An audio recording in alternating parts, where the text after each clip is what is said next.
साथियों, अगर आप ये सोच रहे हैं कि ये सिर्फ एक सरकारी बिल की खबर है, तो यही आप सबसे बड़ी गलती कर रहे हैं।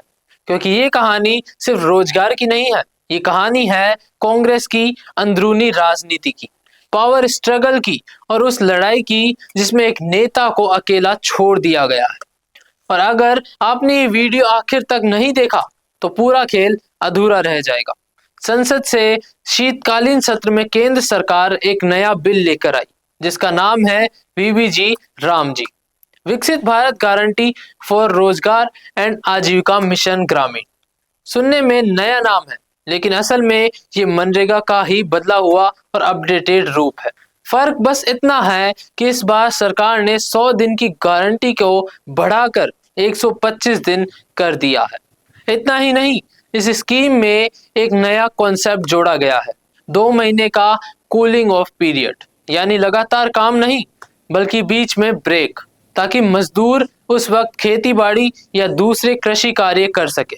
और सबसे अहम बात, मजदूरों की भुगतान अब 7 से 15 दिन के भीतर करने की व्यवस्था की गई है, यानी पेमेंट में देरी वाला जो सबसे बड़ा दर था उसे कम करने की कोशिश की गई है। अब सबसे बड़ा सवाल ये है, जब बिल में फायदे ज्यादा दिख रहे हैं तो कांग्रेस इसका विरोध क्यों कर रही है? और यहीं से असली राजनीति शुरू होती है। कांग्रेस पार्टी ने ऐलान किया है कि 8 या 10 जनवरी से पूरे राजस्थान में इस बिल के खिलाफ बड़े स्तर पर विरोध प्रदर्शन किया जाएगा। लेकिन जैसे जैसे तारीख नजदीक आ रही है, वैसे वैसे पार्टी के अंदर की दरारें खुलकर सामने आ रही है।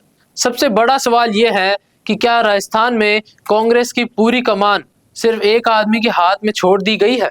और वो आदमी है प्रदेश अध्यक्ष गोविंद सिंह डोटासरा। एक तरफ 3 बार के मुख्यमंत्री रह चुके अशोक गहलोत हैं, जो इस वक्त राजस्थान में नहीं बल्कि मुंबई प्रवास पर बताए जा रहे हैं। तो दूसरी तरफ पूर्व डिप्टी सीएम और पूर्व प्रदेश अध्यक्ष सचिन पायलट है, जो दिल्ली में डटे हुए हैं।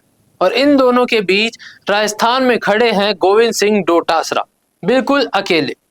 पहले कई मौकों पर ऐसा देखा गया है कि टीकाराम जूली कभी सचिन पायलट तो कभी अशोक गहलोत के साथ मंच साझा करते थे, लेकिन इस बार तस्वीर बिल्कुल अलग है। विरोध प्रदर्शन की पूरी जिम्मेदारी डोटासरा के कंधों पर दी गई है और बड़े नेता किनारे खड़े नजर आ रहे हैं। अब सवाल ये उठता है कि आखिर ऐसा क्यों? वजन सीधी है, अगेन वजह सीधी है। कांग्रेस के बड़े चेहरे नहीं चाहते कि गोविंद सिंह डोटासरा इतना मजबूत हो जाए कि भविष्य में वो मुख्यमंत्री पद का दावेदार बन जाए, खासकर तब जब पार्टी को डर है कि 2033 या 2038 में अगर कभी राजस्थान में कांग्रेस की वापसी होती है तो डोटासरा दोनों धड़ों के लिए खतरा बन सकते हैं।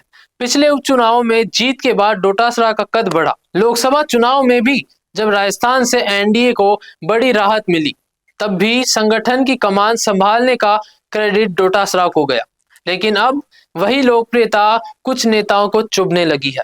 ऊपर से उनके 5 साल का प्रदेश अध्यक्ष कार्यकाल भी पूरा हो चुका है। ऐसे में कभी भी हटाए जाने की अटकलें थी, लेकिन अब दिल्ली के समीकरण उन्हें बचाए हुए हैं, क्योंकि गोविंद सिंह डोटासरा के सबसे मजबूत सपोर्टर दिल्ली में बैठे हैं। राजस्थान के प्रभारी सुखजिंदर सिंह रंधावा डोटासरा के बेहद करीबी माने जाते हैं। खुद डोटासरा कई बार खुले मन से रंधावा को पंजाब का भविष्य का मुख्यमंत्री बता चुके हैं। बदले में रंधावा चाहते हैं कि राजस्थान में उनका राजनीतिक और संगठनात्मक नेटवर्क मजबूत बना रहे, और उसके लिए डोटासरा सबसे जरूरी कड़ी है। अब यहाँ एंट्री होती है केसी वेणुगोपाल की, राहुल गांधी के करीबी लेकिन पार्टी के अंदर सबसे ज्यादा पावरफुल रणनीतिकार। अंदरूनी सूत्रों की माने तो केसी वेणुगोपाल नहीं चाहते कि सचिन पायलट की पकड़ राजस्थान में भी बढ़े और दिल्ली में भी, क्योंकि अगर सचिन पायलट राष्ट्रीय महासचिव बनते हैं या संगठन में बड़ा रोल पाते हैं तो ये सीधा खतरा केसी वेणुगोपाल की पोजीशन के लिए होगा।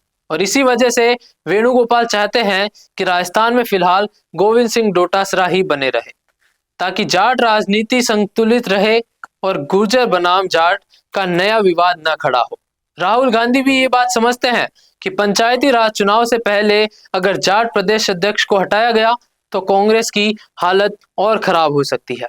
अब अशोक गहलोत की बात करें तो पहले उनके और डोटासरा के रिश्ते काफी अच्छे थे, लेकिन मेवाराम जैन मामला, पेपर लीक प्रकरण और गहलोत की करीबी पीएसओ की गिरफ्तारी के बाद दोनों के बीच दूरियां बढ़ती चली गई।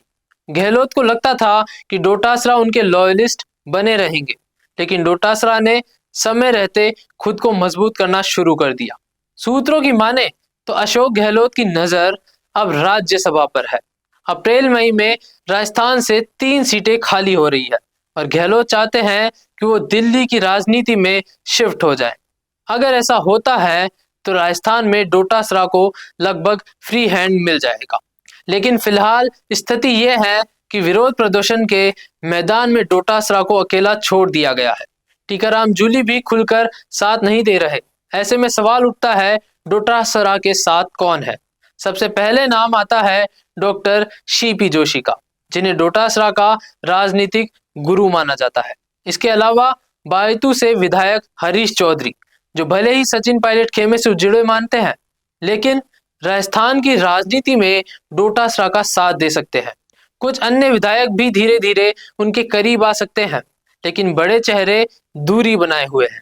इन सारे घटनाक्रमों को देखकर यही लगता है कि वीबीजी रामजी बिल के खिलाफ होने वाला कांग्रेस का विरोध प्रदर्शन ज्यादा प्रभावी नहीं रहने वाला।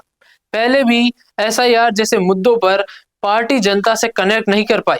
अब जब बिल में 125 दिन का काम, कूलिंग पीरियड और समय पर भुगतान जैसे फायदे दिख रहे हैं, तो आम जनता कांग्रेस के विरोध में शामिल होने से हिचकिचाएगी, क्योंकि जनता तभी सड़क पर उतरेगी जब मुद्दा साफ और ईमानदार हो।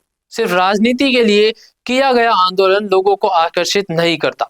अब देखना दिलचस्प होगा कि क्या सचिन पायलट और अशोक गहलोत के बिना गोविंद सिंह डोटासरा इस आंदोलन को खड़ा कर पाते हैं। क्या वो खुद पार्टी के सबसे मजबूत नेता के रूप में साबित कर पाएंगे, या फिर ये विरोध प्रदर्शन भी पहले की तरह फीका पड़ जाएगा? आप इस पूरे मामले को कैसे देखते हैं? क्या यह बिल ग्रामीण भारत के लिए फायदेमंद है, या फिर कांग्रेस का विरोध जायज है? अपनी राय कमेंट बॉक्स में जरूर लिखिए और मिलते हैं अगले बड़े राजनीतिक खुलासे के साथ। जय हिंद।